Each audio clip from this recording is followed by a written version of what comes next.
तो Bhagavad Gita chapter 4 continue करते हुए टेक्स्ट नंबर 10 पे हम पहुंचे हैं। और पिछली बार जैसे हमने देखा कि हमने समझा भगवान क्यों अवतार लेते हैं और अवतार लेते हैं तो क्या क्या कार्य करते हैं। और 9वें नंबर के श्लोक में हमने देखा कि जो ये समझ जाता है भगवान के अवतारों के विषय में, जो उनके जन्म और उनके कर्म को जो समझ जाता है, वो अंत में भगवान के धाम प्राप्त होता है। ये 9वें नंबर श्लोक में हमने पढ़ा था। 10वां श्लोक आगे इसी बात को कंटिन्यू करता है कि जो भगवान के इस जन्म और कर्म को समझ जाता है, 9वें श्लोक में बताया जो समझ जाता है, और 10वें श्लोक में बताया है कि जो समझने के बाद शुद्ध हो जाता है, यानी कि जो एब्जॉर्ब हो जाता है भगवान में, उसके साथ क्या होता है वो 10वें श्लोक में भगवान बताते हैं। और फिर 11वें नंबर से श्लोक से लेके नया टॉपिक शुरू होता है, जिसमें भगवान बताएंगे कि जो हमने अभी तक चौथे अध्याय में सीखा कि दिव्य ज्ञान क्या है, कि भगवान के जन्म और कर्म को समझना, भगवान क्यों आते हैं, क्या आते हैं, उनका दिव्य स्तर क्या है, इसको हम प्रैक्टिकली कैसे अपने जीवन में उतारे वो 11वें श्लोक से भगवान बताएंगे। तो 10वां श्लोक कंटिन्यू करते हुए कि जो भगवान के जन्म कर्म को समझता है, एब्जॉर्ब हो जाता है, उसका क्या होता है। पढ़िए 10वां श्लोक। Yes.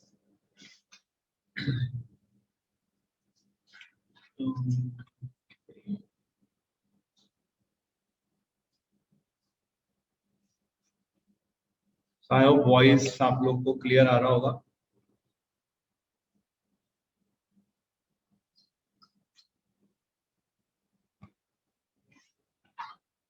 Okay, just a minute.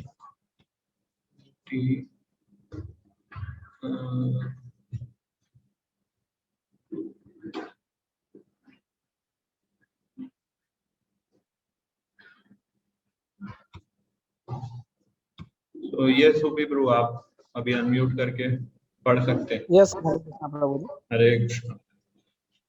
वीतराग भय क्रोधा मन्मया मामुपासिता बहो ज्ञान तपसा पूता मत भावम आगता। अर्थात आसक्ति, भय तथा क्रोध से मुक्त होकर मुझ में पूर्णता तन्मय होकर मेरी शरण में आकर बहुत से व्यक्ति भूतकाल में मेरे ज्ञान से पवित्र हो चुके हैं। इस प्रकार से उन सबों ने मेरे प्रति दिव्य प्रेम को प्राप्त किया है। तो यहाँ पे बोल रहे हैं कि आसक्ति, भय, क्रोध, तीन चीजों का, तीन शब्द का इस्तेमाल किया है भगवान ने। मुझ में पूर्णतः तन्मय होकर, जो मुझ में एब्जॉर्ब हो जाता है, और आसक्ति, भय और क्रोध से मुक्त हो जाता है, और मेरी शरण में आकर वो दिव्य प्रेम को प्राप्त करता है। मतलब फिर ऐसे कई व्यक्ति हैं जिन्होंने भूतकाल में इसको किया है। तो प्रभुपाद तात्पर्य में आसक्ति, भय और क्रोध को हाईलाइट करते हैं कि एक्चुअल में क्या है, ये आसक्ति क्या है, भय क्या है, क्रोध क्या है। और प्रभुपाद समझाते हैं तात्पर्य में, आसक्ति का अर्थ है कि मटेरियल अटैचमेंट्स, हमारे जो क्या कहते हैं अपने भौतिक आसक्तियां है ना, हम अपने शरीर से आसक्त होते हैं, या फिर अपने प्रॉपर्टीज से आसक्त होते हैं। उसको संस्कृत श्लोक में बताया है राग। राग मतलब अटैचमेंट। हम अभी अपने अपने शरीर से आसक्त है ना, और किन किन चीजों से आसक्त होते हैं। हम अपने पोस्ट पोजीशन से आसक्त होते हैं, हम अपने रिस्पेक्ट से आसक्त होते हैं, फिर और बताइए, और किससे? अपने फैमिली मेंबर से आसक्त होते हैं। और किस चीज से आसक्त होते हैं हम? ऑनलाइन पार्टिसिपेंट्स, आप लोग चैट बॉक्स में लिख सकते हैं।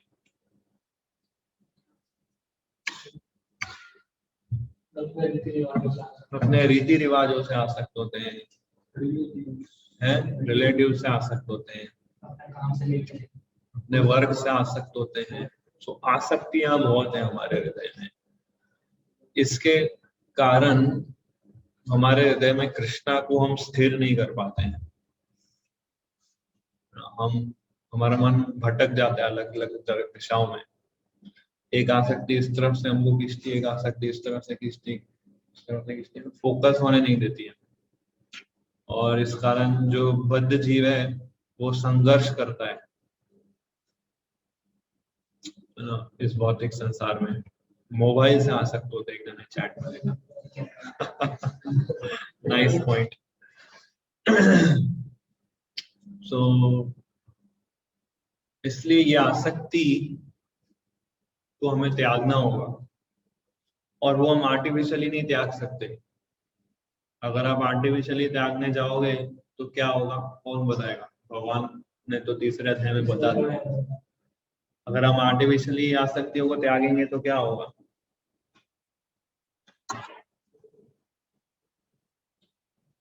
हम हो जाएंगे मिथ्याचारी। मिथ्याचारी मतलब जो दिखावा कर रहे हैं कि आई एम रिनाउंस्ड, पर अंदर से मटेरियल डिजायर्स भरी पड़ी है। तो तीसरे अध्याय के 6ठे श्लोक में बोलते हैं तो भगवान ये श्लोक, मिथ्याचारी समिथ्याचारी स उच्यते, ऐसा करके। तो ये आसक्ति के कारण हम अपनी भक्ति को या अपनी स्पिरिचुअल लाइफ को बहुत चीपली लेते हैं। ऐसा प्रभुपाद परपोर्ट में लिखते हैं कि आसक्ति के कारण, स्ट्रॉन्ग मटेरियल अटैचमेंट के कारण हम अपनी भक्ति लाइफ को बहुत चीपली लेते हैं, नेग्लेक्ट करते हैं कई बार, है ना।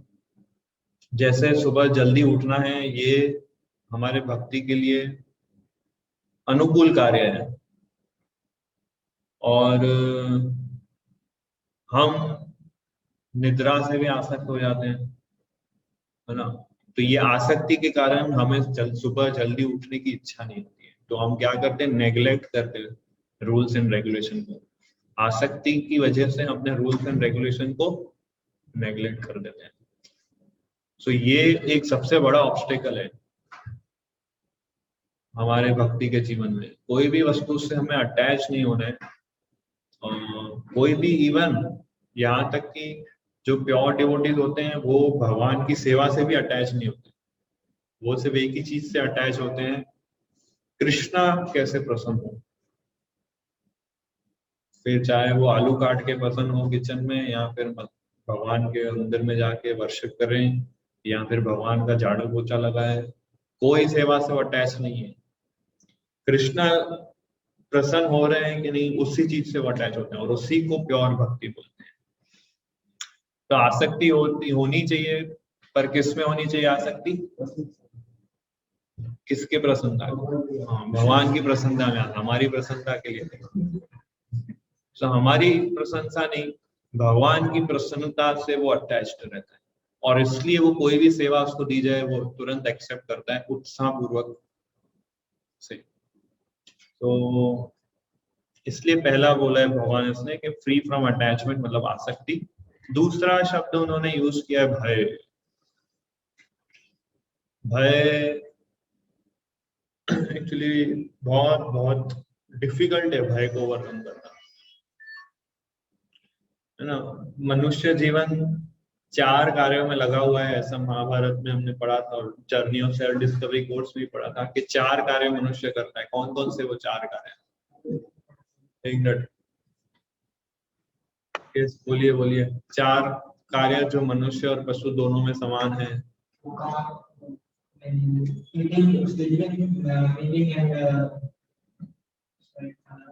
ईटिंग, स्लीपिंग, मेटिंग, और चौथा क्या है? रुको,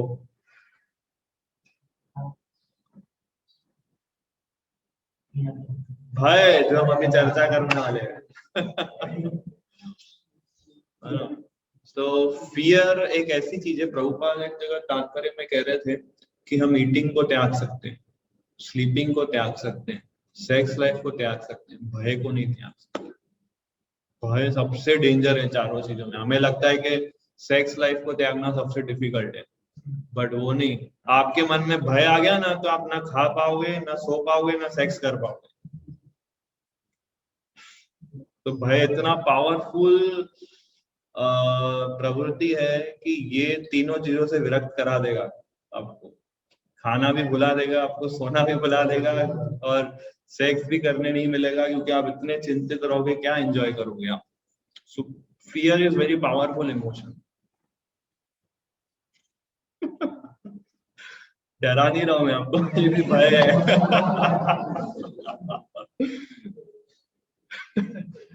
तो श्रीमद् भागवतम में ये बताते हैं कि भय क्यों आता है व्यक्ति को। आप में से कोई बता सकता है कि भय क्यों होता है हमें? What is the root cause of fear? What is the root cause of fear? Yes, उसको तो काम बोलते हैं, भय नहीं बोलते हैं। नहीं, जो उसके भी हम ऐसा नहीं सोचना है कि परिणाम क्या है उसका, वो परिणाम के लिए हम चिंतित रहते हैं। पर क्यों, कारण क्या है? आप में से जो कंटेस्टेंट है, अगर उनको इसका रीजन आंसर देना हो तो हैंड रेस कर सकते हैं, मैं उनको अनम्यूट करने का ऑप्शन दूंगा। सो क्यों हमें भय लगता है? What is the cause of fear?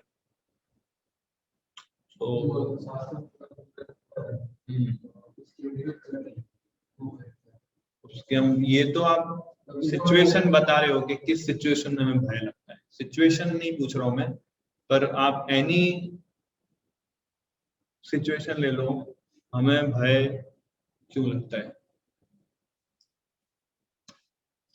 सो जय नागर जी ने हैंड रेस किया है, तो आप अनम्यूट करके बोल सकते हैं जय नागर जी। हरे कृष्णा। हरे कृष्णा। यस, हाँ, बोलिए। मेरे हिसाब से जो भय उत्पन्न होने का कारण है वो ये होगा कि जब भी इन एनी सिचुएशन जब हम अपने आप को कृष्णा से कुछ अलग होके आइडेंटिफाई करते हैं, तब वो सारी चीजें पिक्चर में आ जाती है, जो वेरी भी ये गुड मटेरियल आंसर। वर्ल्ड से जुड़ा हुआ है वो।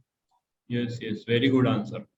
अगर हम हर चीज को कृष्णा से अलग करके आइडेंटिफाई करेंगे ना, वो एक मुख्य कारण है भय का। Very good answer, very very close to the answer, मतलब 98 96 97% करेक्ट आंसर। और चैट बॉक्स में भी किसी ने लिखा है कि चैट बॉक्स, ओके इधर है। चैट बॉक्स में लिखा है, क्या लिखा है इसमें? हाँ, don't have full faith in God, ये भी नियर टू द आंसर है। अनसर्टेनिटी भी ये है कि श्रीमद् भागवतम में ये बताया कि भय तब लगता है हमें जब हम समझते हैं कि कृष्णा कंट्रोल नहीं कर रहे हैं, तब हमें भय लगता है। और इसका उदाहरण देके समझाते हैं। मान लो कोई गवर्नमेंट ऑफिसर है, वो कोई शहर को सर्वे कर रहा है कि सब ठीक है कि नहीं, और कहीं कुछ गड़बड़ दिख रही है उसको, तो उसके अंदर भय होगा कि नहीं होगा? क्या लगता है आपको? वो सर्वे कर रहा है, सर्वे में कुछ गड़बड़ दिख रही है, उसको भय नहीं होगा। क्यों भय नहीं होगा? क्योंकि उसको पता है सब गवर्नमेंट कंट्रोल कर रही है, मैं कुछ ट्रबल शूट करूंगा, ठीक हो जाएगा। क्योंकि उसको पता है गवर्नमेंट के हाथ में है, गवर्नमेंट कंट्रोल कर रही है। पर अगर उसको ये पता चलता है कि नहीं, गवर्नमेंट भी इसको ठीक नहीं कर सकती, तो उसको भय लगेगा। पॉइंट समझ में आ रहा है आप सबको? उस गवर्नमेंट ऑफिसर को तब भय होना चालू होगा जब उसको लगेगा ये तो गवर्नमेंट भी नहीं ठीक कर सकती, गवर्नमेंट के हाथ में भी ये चीज नहीं है ठीक करना, तब वो भयभीत हो जाएगा। पर जब तक उसको कॉन्फिडेंस है कि नहीं, गवर्नमेंट इसको सॉल्व कर सकती है, तो उसको भय नहीं लगेगा। उसी तरह हम लोग जो है, हम ये सोचते हैं कोई भी हमारे सिचुएशन में परिस्थिति हो, अगर हमें भय हो रहा है तो मीन्स हमें ये समझना चाहिए, हम ये समझ लेते हैं कि कृष्णा कंट्रोल नहीं कर सकते इसको। एक्चुअली सब कुछ कृष्णा कंट्रोल कर रहे हैं, हमारी एवरी सिचुएशन कृष्णा कंट्रोल कर रहे हैं। हर परिस्थिति में कृष्णा हमको डाल रहे हैं, हर परिस्थिति में कृष्णा कंट्रोल कर रहे हैं, और हर परिस्थिति में कृष्णा इस परिस्थिति से हमको बाहर निकाल रहे हैं। एक्चुअल फैक्ट ये है, पर हम इस फैक्ट को एक्सेप्ट नहीं करते। हम सोचते कि हम कंट्रोल कर लेंगे, वहां से भय शुरू होता है। जैसे ही हम समझ लेंगे कि कृष्णा इसको कंट्रोल नहीं कर रहे हैं, तुरंत वहां पे भय आ जाता है। ये सबसे बड़ा मुख्य कारण है भय का। प्रभुपाद तात्पर्य में भय को अलग तरीके से समझा रहे हैं। प्रभुपाद ऐसे समझाते हैं कि भौतिकवादी लोग जो है वो अक्सर शरीर से आसक्त है, ठीक है। तो ये शरीर का एक रूप है, शरीर का एक आकार है, और इस शरीर में रह के सभी जीव लोग जो है कष्ट भुगत रहे हैं। सब लोग चिंतित है, सब लोग परेशान है, सब लोग स्ट्रेस्ड आउट है। 100% पॉपुलेशन बोल सकते हैं। तो ऐसे भौतिकवादी लोग क्या होते हैं, वो ये सोचते हैं कि किसी भी वस्तु का रूप और आकार हो जाएगा ना, मतलब उधर भय होगा, मतलब उधर चिंता, स्ट्रेस, एंजाइटी होगी। इसलिए वो लोग निराकारवादी हो जाते हैं। इसलिए 99% पॉपुलेशन आज दुनिया में निराकारवादी है। निराकारवादी मतलब जो ये समझते हैं कि भगवान का रूप और आकार नहीं है, क्योंकि रूप और आकार का कंसेप्ट उनके माइंड में ऐसा हो गया है कि वहां पर स्ट्रेस होगा, वहां पर दुख, दर्द, कष्ट होगा। इसलिए कोई रूप आकार नहीं होगा ना, तो उधर कोई कष्ट नहीं, उधर कोई भय नहीं है। ऐसा वो मेडिटेट करते हैं भय से बचने के लिए। तो और निराकारवादी ये भी मानते हैं कि हम जो जीव आत्मा है वो भगवान के उस निराकार रूप स्वरूप में मिक्स हो जाएंगे।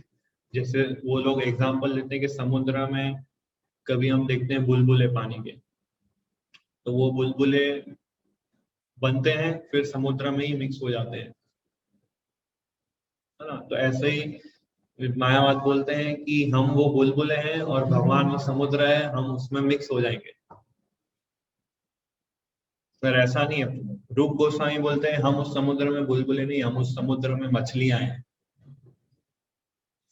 जो समुद्र के अंदर भी है पर समुद्र से अलग भी है। तो हर जीव ऐसा है, same with Krishna and different from Krishna. ये रूप गोस्वामी इस एग्जांपल को आगे एक्सटेंड करके समझाते हैं। तो हमें वो, और दूसरा एक्सप्लेनेशन ये भी देते हैं रूप गोस्वामी कि अगर हम बुलबुले से कंपेयर करेंगे तो क्या होगा, वो पानी बन जाएगा, वो पानी फिर एवापोरेट होके बादल में बनेगा, और फिर से बारिश होगी, और फिर से पानी में मिक्स होएगा। तो ये जन्म मृत्यु के चक्कर में घूमते रहेगा वो जीव, जब तक वो निराकारवादी वाला कंसेप्ट अपनाता रहेगा तब तक वो समुद्र, तब तक वो बार बार लिबरेशन फिर से अटैचमेंट, लिबरेशन फिर से अटैचमेंट। पर मछली बन गया वो अगर, तो भगवान से कभी अलग नहीं होगा, भगवान में अब्सॉर्ब हो गया है वो। मछली थोड़ी ना ऊपर उड़ती है और बारिश से नीचे गिरती है, ऐसा तो नहीं होता है, बट पानी ऐसा होता है। इसलिए रूप गोस्वामी ब्यूटीफुली इस एग्जांपल को एक्सप्लेन करते हैं। तो प्रभुपाद तात्पर्य में ये बताते हैं कि ये जो भय है लोगों के अंदर, वो ये इस चीज का भय रहता है कि कोई भी आध्यात्मिक वस्तु का रूप आकार हो मीन्स वहां भय है, क्योंकि भौतिक संसार में सब भय है सबके लिए। तो कहीं भी रूप आकार देखे मीन्स वो भयभीत हो जाते हैं उससे, इसलिए उनको कोई रूप आकार चाहिए नहीं, सब निराकार करो। सो ये दूसरा पॉइंट बोल रहे हैं कृष्णा 10वें श्लोक में। तीसरा पॉइंट बोल रहे हैं एंगर, क्रोध। क्रोध जैसे हमने पढ़ा था तीसरे अध्याय में, क्रोध यहाँ किससे उत्पन्न होता है? भगवान से जो काम से उत्पन्न होता है। सो क्रोध जो है, कई बार बोलते हैं काम मतलब वो जो हम काम करते हैं ना ऑफिस में, वो पर वो प्लीज वो मत समझिए आप, ये संस्कृत शब्द है काम। काम यानी कि भौतिक इच्छाएं, इसलिए बोलते हैं ना कामनाएं मत रखो। कामनाएं मीन्स भौतिक इच्छा, वहां से शब्द आया काम। काम शब्द से कामनाएं आए। तो भौतिक इच्छाओं से क्रोध आता है। क्यों? भौतिक इच्छा जब पूर्ण नहीं होती है तो फ्रस्ट्रेशन होता है। तो क्रोध तमोगुण का लक्षण है।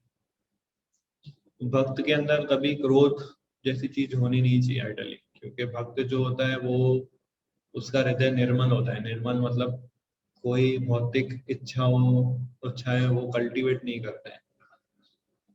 भौतिक इच्छाएं कल्टीवेट हम लोग कैसे करते हैं? उस पर चिंतन मनन करके। कोई भी भौतिक इच्छा आपके अंदर है मीन्स आपने उस पर कुछ चिंतन मनन किया है, इसलिए वो अभी तक आपके अंदर हृदय में। जिस भौतिक इच्छा एक पौधे की तरह है और उस पौधे का पानी है चिंतन और मनन। चिंतन मनन करोगे तो वो पौधा उगते जाएगा, उगते जाएगा, उगते जाएगा, उगते जाएगा। चिंतन मनन बंद कर दोगे तो उस पौधे को पानी नहीं मिलेगा और वो इच्छा नष्ट हो जाएगी। तो चिंतन मनन तो करना है, पर किसका करना है? कृष्ण का। तो वो पौधा होगा भक्ति लता का पौधा। चिंतन मनन हमें कृष्ण का करना। अभी हम चिंतन मनन कर रहे हैं, पानी हम दे रहे हैं भौतिक इच्छाओं के पेड़ को, भौतिक इच्छाओं को पौधों को, और हमें पानी शिफ्ट करना है भक्ति लता बीच में।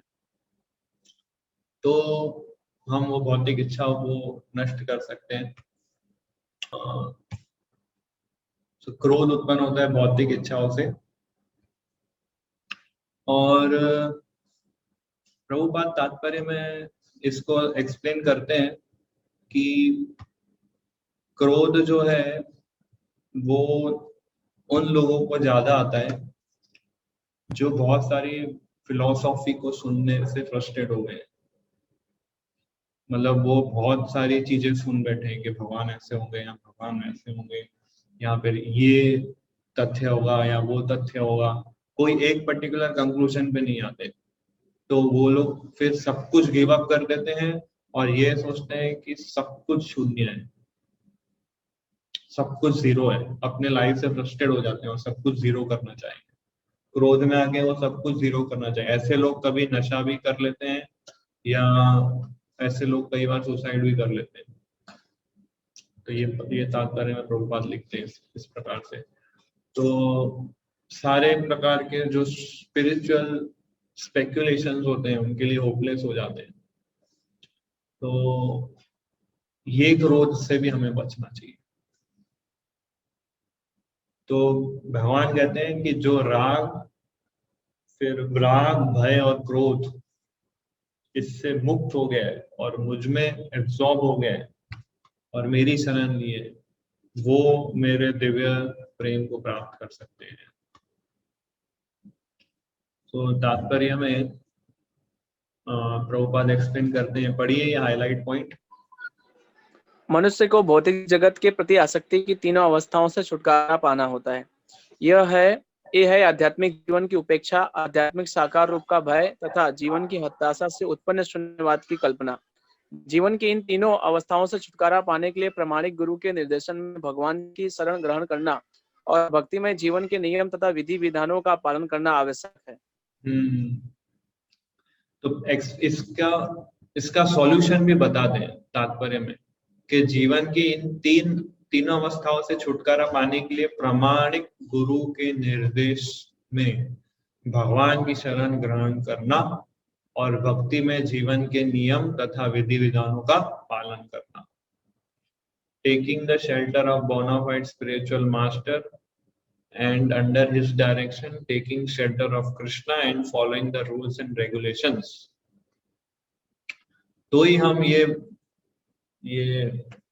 राग, भय और क्रोध से मुक्त होंगे, अदरवाइज बहुत डिफिकल्ट है। अगर हम निराकारवाद फॉलो करेंगे, शून्यवाद फॉलो करेंगे और बहुत भौतिक आसक्ति बनाए रखेंगे तो हम इससे मुक्त नहीं हो पाएंगे, राइट। सो ये 10वां श्लोक है। 11वां श्लोक से एक्सप्लेनेशन आता है कि किस प्रकार से हम इसको एप्लीकेशन में ले सकते हैं, दिव्य ज्ञान को। पढ़िए 11वां श्लोक। ये यथा माम प्रपद्यन्ते तामस्तथैव भजाम्यहं मम वर्तमानुवर्तन्ते मनुष्या पार्थ सर्वशः। जिस भाव से सारे लोग मेरी शरण ग्रहण करते हैं उसी के अनुरूप मैं उन्हें फल देता हूँ। हे पार्थ, प्रत्येक व्यक्ति सभी प्रकार से मेरे पथ का अनुगमन करता है। तो ये श्लोक क्यों कह रहे हैं भगवान के 10वें श्लोक में हमने पढ़ा कि भगवान जो है, जो भगवान की शरण ग्रहण करता है भगवान उसको अपने धाम में ले जाते हैं और भगवान उसकी भक्ति वाली इच्छा पूरी करते हैं। अब ये मान लो कोई भगवान की शरण ले रहा है पर उसको भगवान का प्रेम नहीं चाहिए, कोई दूसरी इच्छा से भगवान की शरण ग्रहण कर रहा है, तो ऐसे लोग का क्या, कि जो भगवान की शरण ले रहा है पर भगवान का प्रेम प्राप्त करने के लिए नहीं, पर कोई और डिजायर से, तो ऐसे लोगों के लिए भगवान 11वां नंबर श्लोक बोलते हैं कि जो जिस भाव से मेरी शरण लेगा उस भाव से मैं उसका आदान प्रदान करूंगा। As all surrender unto me, I reward them accordingly। और फिर भगवान बोल रहे हैं कि प्रत्येक व्यक्ति सभी प्रकार से मेरे पथ का अनुगमन करता है। मतलब भगवान ये बोल रहे हैं कि सभी लोग मेरे को ही फॉलो कर रहे हैं। तो प्रश्न होता है कि ये सब कर्मी लोग, ज्ञानी लोग और भौतिकवादी लोग, ये सब कैसे कृष्ण को फॉलो कर रहे हैं? कृष्णा तो इसमें कह रहे हैं कि हर व्यक्ति मेरे पाथ को ही फॉलो कर रहा है, तो एक्चुअली वो सब कृष्णा को फॉलो कर रहे हैं, क्योंकि इसमें बेसिक फिलोसॉफी ये है, समझने वाला पॉइंट है ये बहुत, कि हर व्यक्ति कृष्णा को कैसे फॉलो कर रहे हैं। इवन इस श्लोक का अर्थ ये भी हुआ कि जो भगवान में नहीं मान रहा है वो भी भगवान को फॉलो कर रहा है, क्योंकि भगवान क्या बोल रहे हैं, everyone follows my path in all respects. तो जो भगवान में नहीं मान रहा है वो भी भगवान को फॉलो कर रहा है, और जो भौतिक इच्छाएं से लेके घूम रहा है वो भी भगवान को फॉलो कर रहा है, जो नास्तिक है वो भी भगवान को फॉलो कर रहा है, और जो योगी है वो भी भगवान को फॉलो कर रहा है, जो ज्ञानी है वो भी भगवान को फॉलो कर रहा है, और जो निराकारवादी है वो भी भगवान को फॉलो कर रहा है। तो भगवान बोले सब लोग मेरे को फॉलो कर रहे हैं।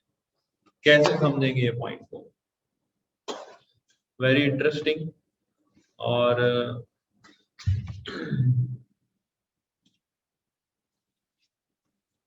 हर जीव का एक पर्टिकुलर ऑब्जेक्ट है।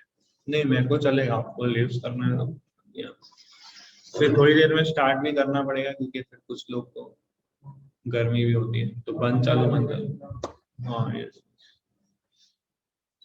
तो हर जीव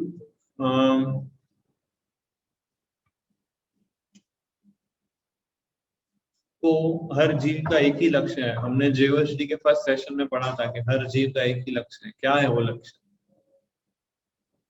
भगवान को प्रति नहीं, हर जीव का एक लक्ष्य है और वो लक्ष्य से वो सब पूरा जीवन जी रहा है। वो लक्ष्य क्या है? आनंद। आनंद आ गया सुन के।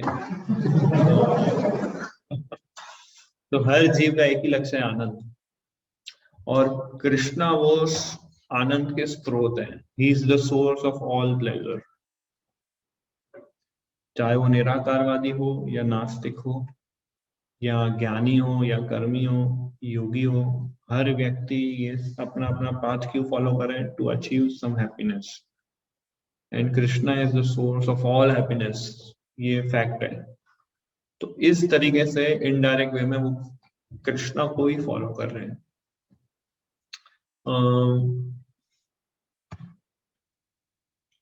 जैसे तात्पर्य में प्रभुपाद लिखते हैं कि जो कर्मी लोग होते हैं भगवान उसके लिए, कर्मी लोग मतलब जो कर्मकांडी प्रोसेस फॉलो करते हैं, तो भगवान उसके लिए यज्ञेश्वर के रूप में प्रकट होते हैं। जो योगी लोग हैं जो सिद्धियां प्राप्त करते हैं भगवान उसके लिए योगेश्वर के रूप में आते हैं। फिर जो निराकारवादी लोग हैं भगवान उसके लिए ब्रह्म ज्योति के रूप में आते हैं। ब्रह्म ज्योति भी प्रकाश है जो भगवान के दिव्य शरीर से निकलता है। और जो भक्त है उनके लिए तो डायरेक्ट भगवान है। और भक्तों में भी 5 प्रकार के रस होते हैं, शांत रस, दास्य रस, साक्ष्य रस, वात्सल्य रस, माधुर्य रस। ये 5 प्रकार के रसों से आदान प्रदान होता है। और इसमें से केवल डिवोटीज जो भक्त होते हैं वही कृष्णा को पूरी तरह से रियलाइज कर सकते हैं। बाकी के जितने लोग हैं कर्मी, ज्ञानी, योगी और भौतिकवादी लोग, वो सब कृष्णा को पूरी तरह से रियलाइज नहीं कर सक रहे, क्योंकि वो कृष्णा के इनकम्प्लीट फीचर पे ध्यान कर रहे हैं या इनकम्प्लीट फीचर से अटैच हैं। इसलिए उनको पूरी मर्सी नहीं मिलती है भगवान की। वो भगवान की शक्तियों से ज्यादा अटैच रहते हैं, भगवान से ज्यादा भगवान की शक्तियों से ज्यादा अटैच रहते हैं। इसलिए डिवोटी को ही पूरी कृपा प्राप्त होती है, क्योंकि वो पूरा कृष्णा पर डिपेंड होता है। तो ये सारे जो प्रोसेसेस है, कर्म योग, ज्ञान योग, अष्टांग योग, ध्यान योग, ये सारे योगा, ये सारे जो कनेक्टिविटी है, ये लोग ये योगा फॉलो करने वाले जो लोग होते हैं वो अपने शक्ति के आधार पर, अपने एबिलिटी से सक्सेस प्राप्त करते हैं। और भक्त योग जो होता है, भक्ति योग जो फॉलो करता है, वो भगवान की कृपा पे डिपेंड होकर प्रोसेस फॉलो करता है, इसलिए उसमें सक्सेस रेशियो ज्यादा है। भक्ति योगा करते करते उसका फॉल डाउन भी हो जाता है तो भी उसको सक्सेस मिलता है। स्वल्पमप्यस्य धर्मस्य त्रायते महतो भयात्, है ना, उसको भी सक्सेस। क्यों? क्योंकि वो कृष्णा की मर्सी पे चलता है पूरा भक्ति योगा सिस्टम।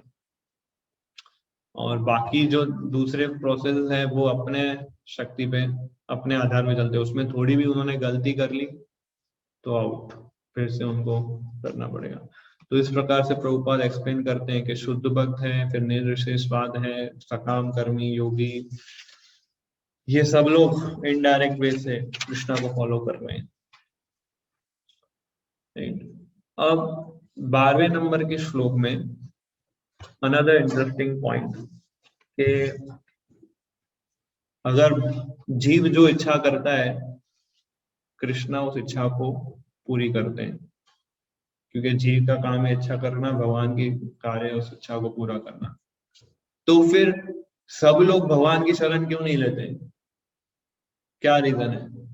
भगवान सबकी इच्छा पूरी करते हैं तो सब लोग भगवान की शरण क्यों नहीं लेते हैं? क्यों वो दूसरे देवी देवताओं की पूजा करते हैं? क्या कारण है? अगर भगवान कृष्ण सबकी इच्छा पूरी करने के लिए सक्षम है तो देवी देवताओं की पूजा करने की क्या आवश्यकता है? तो भगवान 12वें नंबर के श्लोक में इसका रीजन बताते हैं। पढ़िए 12th नंबर श्लोक का। कांक्षत कर्मणाम सिद्धि यजंत इह देवता क्षिप्रम ही मानुषे लोके सिद्धि भवति कर्मजा। इस संसार में मनुष्य सकाम कर्मों में सिद्धि चाहते हैं, फलस्वरूप ये देवताओं की पूजा करते हैं। निस्संदेह इस संसार में मनुष्यों को सकाम कर्म का फल शीघ्र ही प्राप्त होता है। तो ये कारण है, लोगों को क्विक सक्सेस चाहिए, फटाफट रिजल्ट चाहिए सबको, ऑन फिंगर टैप सब कुछ क्विक चाहिए। इसलिए कलियुगा जीवों के अंदर पेशेंस नाम की कोई चीज ही नहीं है, किसी के अंदर भी पेशेंस नहीं है ना। जैसे अभी आप लोग जूम पे क्लास सुन रहे हैं, 90% लोग ऐसे होंगे कि क्लास अटेंड कर रहे होंगे बट साथ साथ व्हाट्सएप, थोड़ा फेसबुक, थोड़ा यूट्यूब, थोड़ा न्यूज, क्लास चालू है। अटेंशन स्पान कम हो गया, पेशेंस कम हो गया लोगों के अंदर, क्योंकि उनको क्विक रिजल्ट चाहिए। तो भगवान कहते हैं इस संसार में मनुष्य सकाम कर्मों में सिद्धि चाहते हैं इसलिए वो देवी देवताओं की पूजा करते हैं। और देवी देवताओं की पूजा करना और कृष्णा की पूजा करना दोनों में डिफरेंस है, और बड़ा डिफरेंस है। हम लोग बहुत, हमें ऐसा लगता है कि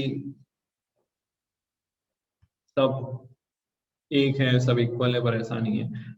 आई थिंक कोई मैसेज कर रहा है कि स्क्रीन बराबर नहीं दिख रहा है, क्या ऐसा है क्या? सब मैं स्क्रॉल कर रहा हूँ, ऊपर जा रहा है स्क्रीन।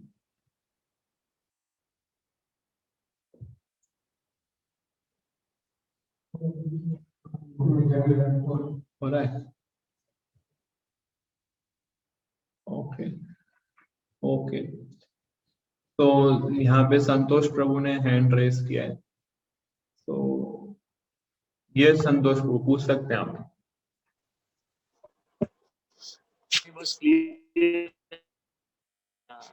वॉइस नहीं आ रहा है आपका। स्क्रीन दिख रहा है आपको ना? Okay okay, yes.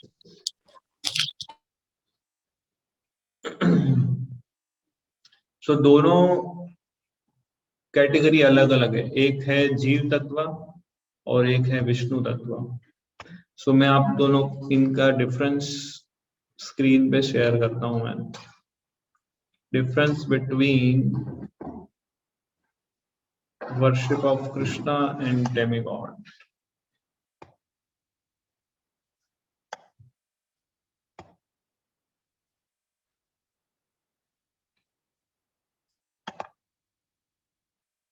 दिख रहा है? दिखाओ। सो भगवान और देवी देवता में क्या अंतर है? देवी देवता को इंग्लिश में डेमिगॉड्स बोलते हैं, और एक है भगवान श्री कृष्ण। तो डेमिगॉड्स मतलब देवी देवता अनेक है, भगवान एक है। देवी देवता जो है part and parcel, part and parcel को क्या बोलते हैं? अंश है, और भगवान पूर्ण है। देवी देवता अंश है, और देवी देवता हमेशा भगवान के सेवक होते हैं, और भगवान हमेशा भगवान रहते हैं। देवी देवता सारे भगवान की पूजा करते हैं, और जो भौतिकवादी लोग हैं वो देवी देवता की पूजा करते हैं, पर देवी देवता भगवान कृष्ण की पूजा करते हैं। देवी देवता को भगवान ने बनाया है, और भगवान सुप्रीम क्रिएटर है। देवी देवता इस भौतिक संसार में रहते हैं, और भगवान इस भौतिक संसार से परे रहते हैं। और भगवान जो है सुप्रीम कंट्रोलर है, और देवी देवता कोई पर्टिकुलर डिपार्टमेंट के कंट्रोलर है। जैसे इंद्रदेव बारिश के देवता है, वायुदेव हवा के देवता है, फिर और कौन से? अग्निदेव है, फिर वरुण देवता है, सूर्य देवता। सो ये इनको एक सूर्य देवता जैसे पानी को कंट्रोल नहीं कर सकते, ठीक है। अग्निदेव जो है वो बारिश को कंट्रोल नहीं कर सकते, हर एक को एक पर्टिकुलर। कृष्णा जो है सब कुछ कंट्रोल कर सकते हैं, इज द सुप्रीम कंट्रोलर। वो सूर्य को भी कंट्रोल करते हैं, बारिश को भी कंट्रोल कर रहे हैं, हमको भी कंट्रोल कर रहे हैं, इसके लैपटॉप के इंटरनेट को भी कंट्रोल कर वही कर रहे हैं। So he is the supreme controller of everything, yes. और भगवान जो है सुप्रीम इंडिपेंडेंट है, और ये सारे देवी देवता उन पे आधार है, उनकी इच्छा के ऊपर आधार है उनका। इनफैक्ट भगवत गीता में 7वें श्लोक में बड़ा पॉइंट कृष्णा बोलते हैं कि ये जो देवी देवता जो वरदान देते हैं, वो वरदान मेरे द्वारा ही आप लोगों को प्राप्त हो रहा है।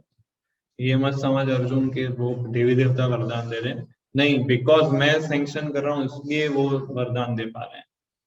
तो it's a big point 7th chapter में भगवान बोलते हैं। और देवी देवता के पास जो शरीर होता है भौतिक शरीर होता है, मतलब उनका भी जन्म होता है, उनकी भी मृत्यु होती है।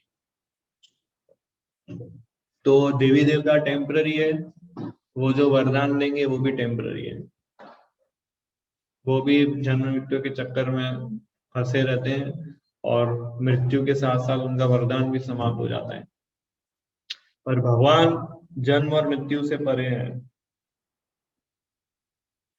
और उनका शरीर दिव्य है, उनमें जन्म मृत्यु जरा व्याधि नहीं है। एंड देवी देवता एक टेम्पररी पोस्ट है और कृष्णा इज इटर्नल। भगवान कोई पोस्ट नहीं है। ऐसा नहीं है कोई भगवान की पोस्ट पे अभी अभी वो भगवान है, अगले कल्प में दूसरे भगवान होंगे, नहीं। Krishna is always Krishna at all time, at all place, at all circumstances. देवी देवता 3 गुणों के अंडर में रहते हैं और कृष्णा 3 गुणों से परे हैं। वो 3 गुणों के स्वामी है पर 3 गुणों से परे परे है। मतलब ये एक अमेजिंग पॉइंट है। भगवान ने 3 गुण बनाए, उन 3 गुणों को कंट्रोल कर रहे हैं और वो 3 गुणों वाली भौतिक सृष्टि के अंदर भी आते हैं और लीला भी करते हैं और 3 गुणों से प्रभावित भी नहीं होते। This is God. और देवी देवता 3 गुणों से अधीन है। रजोगुण वाले देवता भी होते हैं, तमोगुण वाले देवता भी होते हैं, सत्वगुण वाले देवता भी होते हैं, लाइक दैट।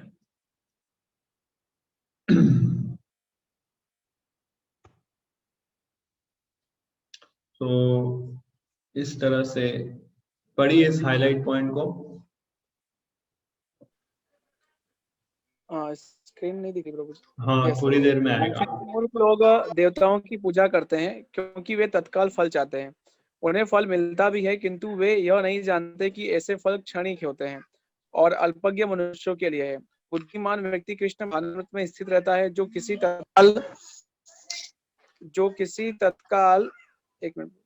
तत्काल क्षणिक लाभ के लिए किसी तुच्छ देवता की पूजा करने की आवश्यकता नहीं रहती। इस संसार के देवता तथा उनके पूजक इस संसार के संहार के साथ ही विनष्ट हो जाएंगे। देवताओं के वरदान भी भौतिक तथा क्षणिक होते हैं। तो इसलिए हमें देवी देवता की उपासना करने की आवश्यकता नहीं है।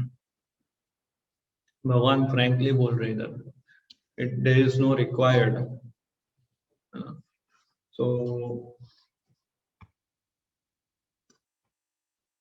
तो इस वॉइस क्लियर है? मतलब सम इंटरनेट ऑनलाइन विजिटर्स।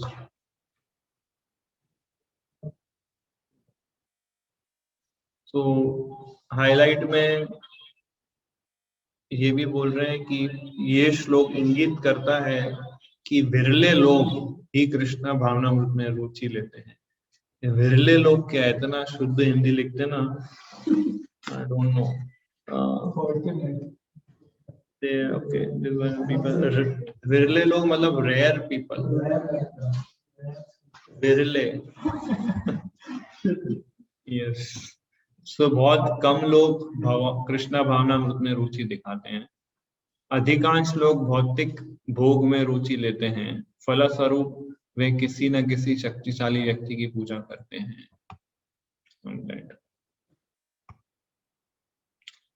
13वां नंबर श्लोक में भगवान वर्णाश्रम के विषय में कहते हैं। ये एक अलग कंसेप्ट है जिसको अच्छे से समझाना पड़ेगा मेरे को, but we are already 8 o'clock, जिसमें 2 मिनट पड़े, पर 2 मिनट में हम समझा नहीं पाएंगे। वर्णाश्रम मतलब वर्ण और आश्रम। मनुष्य समाज 4 वर्ण और 4 आश्रम में विभाजित है।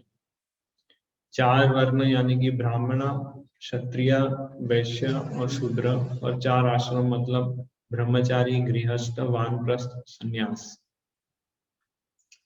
तो आजकल मतलब अभी जो मॉडर्न एज जो चल रहा है, वो लोग क्या बोलते हैं कि ये वर्णाश्रम मतलब ब्राह्मण, क्षत्रिय, वैश्य, शूद्र, ये सब लोग ऊंच नीच और जाति भेद का कॉन्सेप्ट है, इसको रिजेक्ट कर देना चाहिए और सब लोग हरिजन है, ऐसा बोलते हैं, जो कि गलत कंसेप्ट है। पर भगवत गीता के अकॉर्डिंगली ये वर्णाश्रम एक साइंटिफिक चीज है।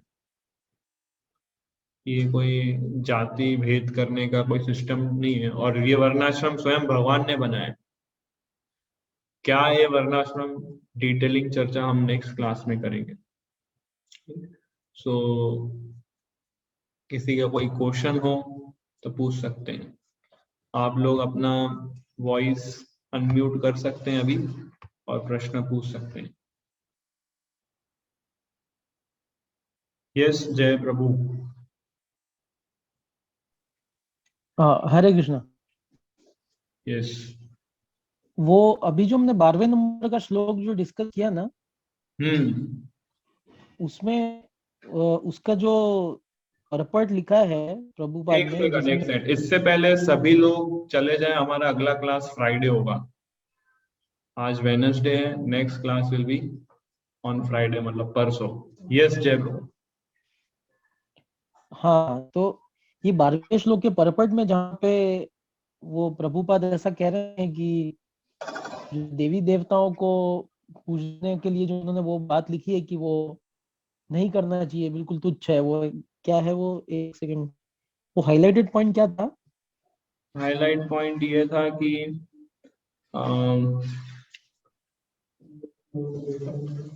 शेयर करता हूँ स्क्रीन। यस, ये हाईलाइट पॉइंट है आपके सामने। हाँ, बुद्धिमान एक सेकंड, थोड़ा सा व्यक्ति- स्क्रीन, हाँ थोड़ा सा स्क्रीन स्क्रॉल। हाँ, एक सेकंड। यस हम्म। हाँ, कि उससे किसी तत्काल क्षणिक लाभ के लिए किसी तुच्छ देवता की पूजा करने की आवश्यकता नहीं रहती इस संसार से, ठीक है। तो एक्चुअली जो श्लोक का जो ट्रांसलेशन लिखा है यस ऊपर जो हिंदी में, उसमें ऐसा लिखा है कि मतलब इस संसार में मनुष्य से काम कर्मों की सिद्धि चाहते हैं और फल स्वरूप वे देवताओं की पूजा करते हैं। निसंदेह इस संसार में मनुष्य को सकाम कर्म का फल शीघ्र ही प्राप्त होता है। तो इस ये जो ट्रांसलेशन है, तो इसके बेसिस पे उन्होंने ये बात कैसे कंक्लूड की कि बाकी किसी को भी, मतलब जो डेमीगॉड्स हैं उनकी पूजा करना एकदम तुच्छ है और उसकी हमको जरूरत नहीं है? क्योंकि ये ट्रांसलेशन का उससे कुछ लेना देना समझ नहीं आ रहा मुझे। जो इस संसार में मनुष्य को सकाम कर्म का फल शीघ्र प्राप्त होता है, तो सकाम कर्म का जो फल जो मिलता है वो देवी देवताओं से मिलता है, जो कि कृष्णा से अप्रूव होके आता है। जब तक कृष्णा उसको अप्रूव नहीं करेंगे, आप हजारों सकाम कर्म कर लो, देवी देवता आपको कुछ फल दे नहीं पाएंगे। तो इसलिए कृष्णा बोल रहे हैं कि वर्शिप मी डायरेक्टली, और मुझे वर्शिप करोगे सारे देवी देवता आपसे संतुष्ट हो जाएंगे। इसलिए जो अलग अलग देवी देवताओं की पूजा कर रहा है वो इंटेलिजेंट व्यक्ति नहीं है।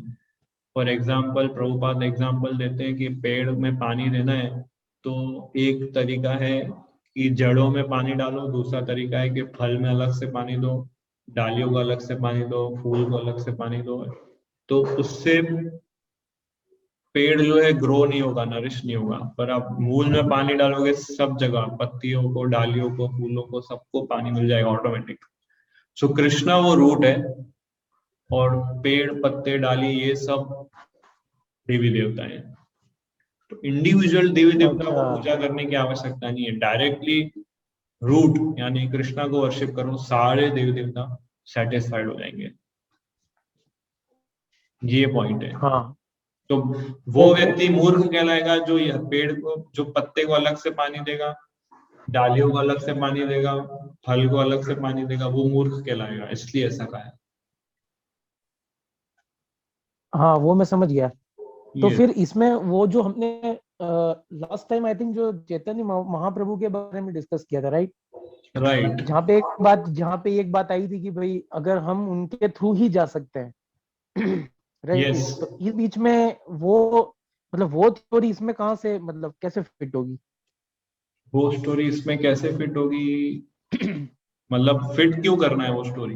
नहीं नहीं, मतलब वो ये जो कंटेक्स्ट है कि हमको डायरेक्टली कृष्ण को पूजना है, पर हमने जैसे लास्ट टाइम जो डिस्कस किया था उसमें हमने ये डिस्कशन किया था कि चैतन्य महाप्रभु जो है वो अवतार हैं और उनके थ्रू ही क्योंकि मतलब वो कलयुग के लिए पूजने के लिए वो बिल्कुल परफेक्ट है, ये यस हमने डिस्कस किया था, राइट? Yes yes. तो मतलब हमको उनके थ्रू जाने का जो मतलब है वो क्या है, मतलब वो नहीं समझ पाया मैं। उनके थ्रू जाना मतलब आप चैतन्य महाप्रभु की खाली शेल्टर ग्रहण करते हैं तो अपने आप कृष्ण तक पहुंच जाएंगे। बिकॉज चैतन्य महाप्रभु और कृष्णा एक ही है, सिर्फ फॉर्म अलग अलग है। The same personality has appeared as Chaitanya Mahaprabhu in Kaliyuga. द्वापर युग में जो कृष्ण गाय चलाते थे, कलयुगा के अंदर वही कृष्ण चैतन्य महाप्रभु के रूप में हरे कृष्ण महामंत्र का कीर्तन कर रहे हैं। और क्योंकि हम भी कलयुगा में बॉर्न हुए हैं, इसलिए we have to go to Krishna through Chaitanya Mahaprabhu, और Chaitanya Mahaprabhu is Krishna, like that. Chaitanya Mahaprabhu कोई डेमीगॉड नहीं है, ये समझना पड़ेगा point. Chaitanya Mahaprabhu is not demigod, Chaitanya Mahaprabhu is direct Krishna.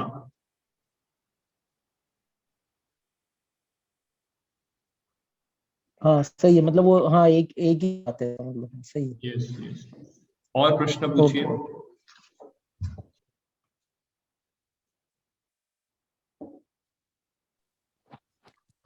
प्रभु जी हरे कृष्णा। हरे कृष्णा।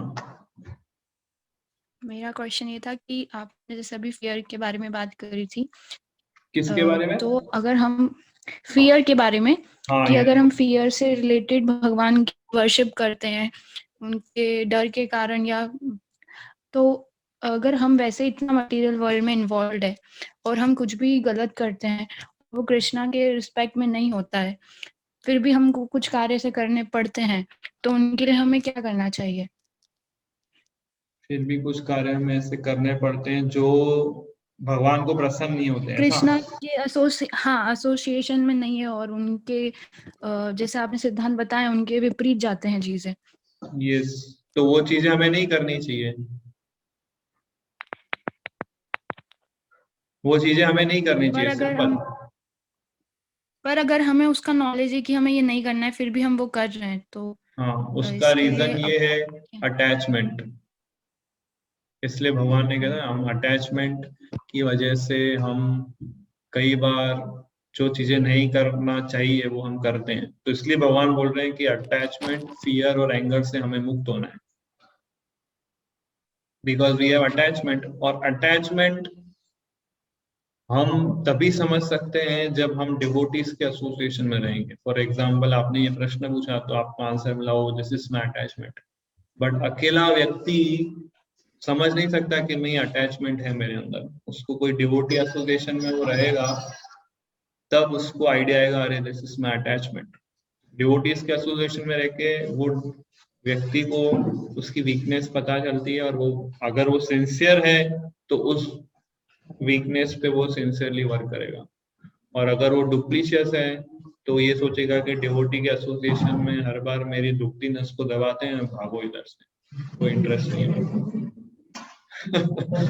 सो ये कृष्ण हमको एक अपॉर्चुनिटी दे रहे हैं कि we have to work on our self, we have to improve our self. So कई बार हमें ऐसी सिचुएशन फेस करनी पड़ेगी या ऐसे कार्य करने पड़ेंगे जो भगवान को पसंद नहीं है पर हमको करने पड़ रहे हैं, that is because of our material attachments. तो वो अटैचमेंट्स को हमें ग्रेजुअली गिव अप करना है and come to the point of pure devotional service.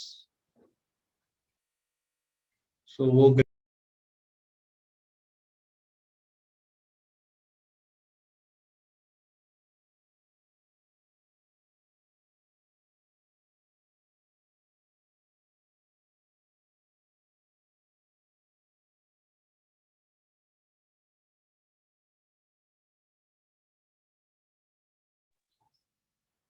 So voice आ रहा है, clear I hope. So attachment is the root cause of all our sins.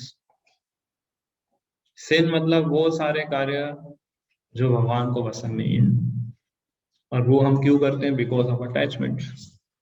तो वो अटैचमेंट्स को हमें गिव अप करना है। सो आई थिंक यही क्वेश्चन का आंसर था कि कुछ और क्वेश्चन था आपका? जी जी यही था। और मैं ये पूछ रही थी कि आपने अभी बताया कि डेमीगॉड्स की पूजा ना करते हुए डायरेक्ट कृष्णा की पूजा करें, पर अगर हम करते हैं वर्शिप के लिए अपने और भी अदर्स डेमीगॉड्स की पूजा, तो वो राइट ही है ना? मतलब वो ऐसा कुछ अपराध तो नहीं करेंगे शायद उनकी पूजा करके? डेमीगॉड की वर्शिप कृष्णा रेकमेंड नहीं करते हैं भगवत गीता में, बट श्रीमद् भागवतम ये बोलता है कि अगर आपको डेमीगॉड की वर्शिप करनी है तो ये भाव से करो कि वो डेमीगॉड से आप प्रे करो कि मुझे कृष्णा के प्रति अटैचमेंट बढ़ाओ। बिकॉज आप कृष्णा के द्वारा अपॉइंटेड रिप्रेजेंटेटिव हो, तो आप कृष्णा से ज्यादा क्लोज हैं, तो प्लीज मेरे को, मुझे और मेरी फैमिली को भी आप कृष्णा से अटैचमेंट दिलवाइए। ये भाव से आप डेमीगॉड की वर्शिप कर सकते हैं। अगर आप डेमीगॉड को वर्शिप कर रहे हैं कोई मटेरियल डिजायर्स को पूरा करने के लिए, जैसे 99.9% लोग कर रहे हैं, कोई गणेश जी को वर्शिप कर रहे हैं, कोई शिव जी को वर्शिप कर रहे हैं, कोई दुर्गा माता को वर्शिप कर रहे हैं, कोई काली माता को वर्शिप कर रहे हैं, सो ये वर्शिप अपने मटेरियल डिजायर्स पूरा करने के लिए जो करता है व्यक्ति, as per Bhagavad Gita is fool number 1। Krishna का स्टेटमेंट है, ये मैं नहीं बोल रहा हूँ। सो ऐसे लोगों को डायरेक्ट कृष्ण, इसलिए भागवतम ये बोलता है कि आपके अंदर भौतिक इच्छा भी है ना, तो भी मेरे पास आओ। कृष्ण ऐसा बोलते हैं, आपके पास कोई भौतिक इच्छा नहीं है तो भी मेरे पास आओ, और आपको मुक्ति चाहिए तो भी मेरे पास आओ, but don't go to demigods. Demigods मैंने इसलिए बनाए हैं ताकि ये यूनिवर्स को प्रॉपरली मैनेज करने के लिए, उनको वर्शिप करने के लिए भगवान ने नहीं बनाया। उसके लिए एक श्लोक आता है, अकामो सर्व कामो मा मोक्ष कामो दारदि तीव्रेन भक्ति योगेन यजन्ति पुरुषम परम, यजन्ति परम पुरुषम। तो अकाम सर्व काम हुआ, चाहे आपके अंदर कोई कामना नहीं है या सर्व काम हुआ, सभी प्रकार की कामनाएं या मोक्ष कामनाएं, मेरे पास आओ, I will fulfil all your desires. ये कृष्णा का रिकमेंडेशन है। बट कई बार हम फैमिलीज में रहते हैं, कुछ रिचुअल्स होते हैं जो हमें करने पड़ते हैं ना, बिकॉज फैमिली ट्रेडिशन से आ रहा है, तो वो कंटिन्यू कीजिए, पर अभी आप भाव बदलिए उसके प्रति। ये भाव से उस डेमीगॉड को वर्शिप कीजिए कि कृष्णा के प्रति मेरा अटैचमेंट बढ़े, ऐसी आप ब्लेसिंग्स दीजिए, लाइक दैट।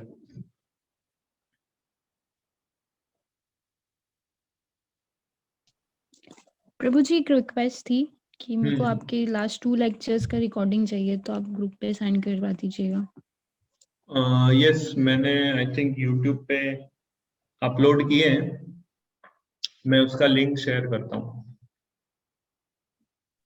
धन्यवाद। हरे कृष्ण।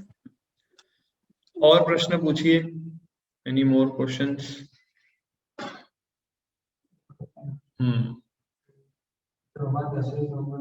आसक्ति भय तथा क्रोध से मुक्त होकर मेरी शरण में आकर बहुत से व्यक्ति भूतकाल में मेरे ज्ञान से पवित्र हो चुका है। तो मैं इसका एग्जाम्पल अगर बता जाए, बहुत से व्यक्ति मतलब जो जैसे युधिष्ठिर महाराज थे, परीक्षित महाराज थे, प्रहलाद महाराज थे, अम्बरीश महाराज।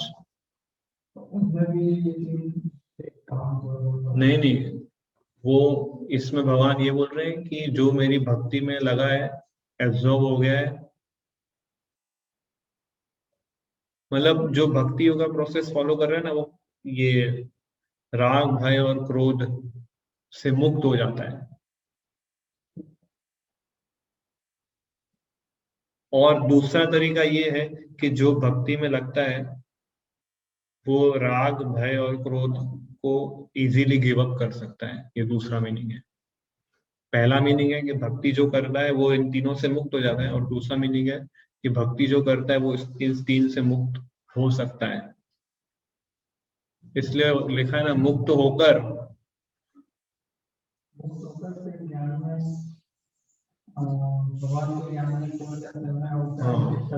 तो जो भक्त होता है वही भगवान के शरण जाएगा, तो भगवान के शरण जाएगा तो राग भय क्रोध से मुक्त होगा।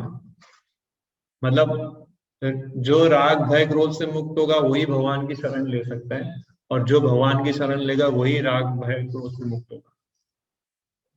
साइकिल है। गुरु की कृपा से कृष्णा मिलते हैं, कृष्णा की कृपा से गुरु मिलते हैं। पहले कृष्णा गुरु भेजते हैं और फिर गुरु कृष्णा के पास भेजते हैं। ऐसा सीन है। फुटबॉल है हम लोग, एक बार कृष्णा लात मारते हैं, फिर दूसरी साइड गुरु लात मारते हैं, ऐसे में कृपा मिलती है। तो ऐसा मतलब भय, राग भय क्रोध से जो मुक्त है वही भगवान की शरण ले सकता है। ऐसे वैसा कोई अशुद्ध व्यक्ति भगवान की शरण नहीं ले सकता, और जो भगवान की शरण लेगा वही राग भय क्रोध से मुक्त हो सकता है, और कोई प्रोसेस नहीं है राग भय क्रोध से मुक्त होने का। तो दो चीजें। सो क्या क्वेश्चन है और इसमें और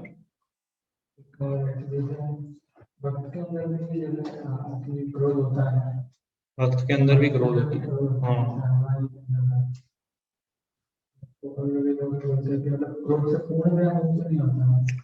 तो राग भय क्रोध को भगवान की सेवा में भी लगाया जा सकता है। अटैचमेंट है आपके अंदर तो कृष्णा के प्रति लगाओ अटैचमेंट। भय है तो इसका भय रखो कि मेरी भक्ति छूट गई तो मेरे को और सिंसियर बनना है, माया ने पकड़ लिया तो मुझे और सिंसियर बनना है। और क्या है क्रोध, तो जो भगवान के द्वेषी है, जो भक्तों के द्वेषी है, उस पर क्रोध करो, अपने आप से, इससे अपने आप मुक्त हो जाओगे आप। तो राग भय क्रोध को भगवान की सेवा में भी लगाया जा सकता है। त्याग नहीं सकते तो भगवान की सेवा में लगाओ, वो ज्यादा सिंपल है। त्यागना मुश्किल है, कोई भी चीज को त्याग नहीं सकते। सिर्फ एक ही चीज है जिसको त्यागेंगे तो हमें आनंद मिलेगा। क्या है वो चीज? भौतिक संसार में ऐसी एक ही चीज है जिसको हम त्यागेंगे तो हमें आनंद मिलेगा, मल। ऐसा मैंने एक लेक्चर में सुना था, जस्ट जोक था ये। सो चैट में एक प्रश्न पूछा है कि how are demigod subject to death? For example Indradev is still there, that's why he is giving us rain on the order of Krishna. So yes, demigods भी जन्म और मृत्यु के चक्कर में है, और जो देवताओं की जो आयुष्य होती है बहुत लंबी होती है। जब प्रलय आ जाता है ना तभी उनकी मृत्यु होती है। जब तक प्रलय नहीं है तब तक वो अपने मैनेजमेंट अफेयर्स में लगे रहते हैं, यूनिवर्स के मैनेजमेंट अफेयर्स में। बट तब तक हमारे कई सारे जन्म मृत्यु हो चुके होते हैं। बट देवी देवता की बहुत लंबी आयुष होती है। उनका प्रलय, उनकी मृत्यु जनरली तब होती है जब इस ब्रह्मांड का अर्ध प्रलय हो या संपूर्ण प्रलय हो, तभी डेमिगॉड्स की मृत्यु होती है। तो एक प्रश्न है कि why demigod worship is recommended in the shastra if Krishna himself is condemning in Bhagavad Gita? तो यहाँ प्रश्न पूछा है कि भगवान तो देवी देवताओं की वर्शिप करने से मना कर रहे हैं, तो पर दूसरे शास्त्र है उसमें क्यों कहा गया है कि काली की पूजा कर सकते हो आप और शिव जी की पूजा कर सकते हो आप? तो ये प्रश्न है। सो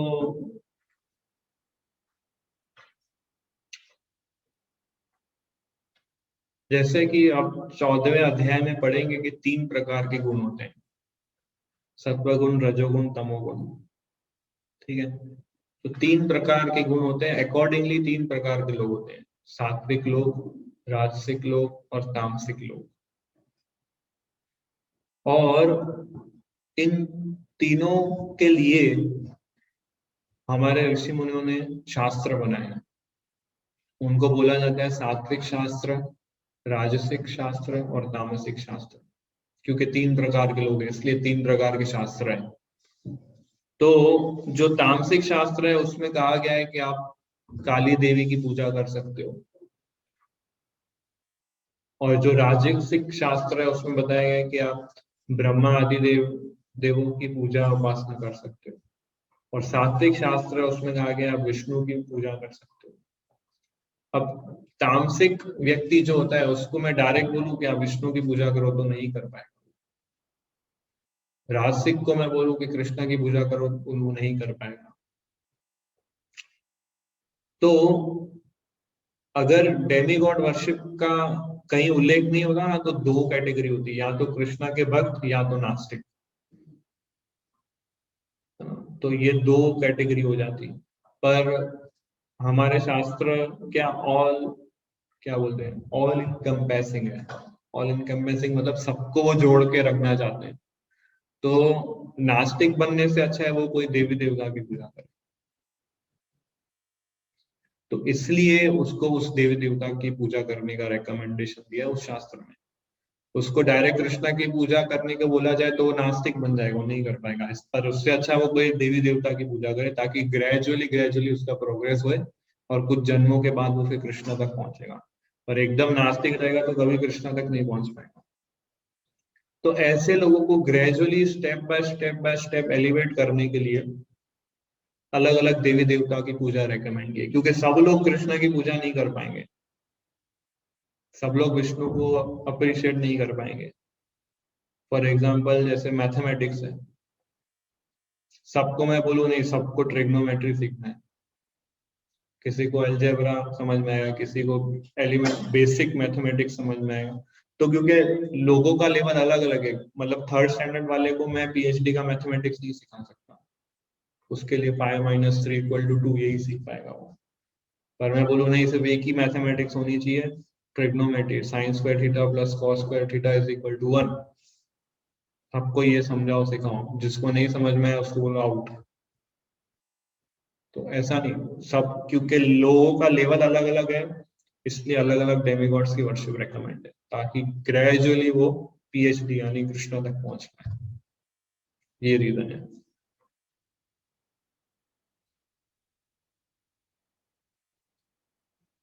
ओके, और प्रश्न पूछिए, एनी मोर क्वेश्चंस?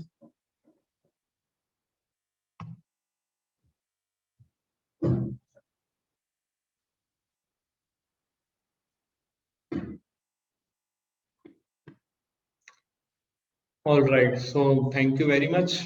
हम अभी फ्राइडे कंटिन्यू करेंगे 7 o'clock। हरे कृष्णा।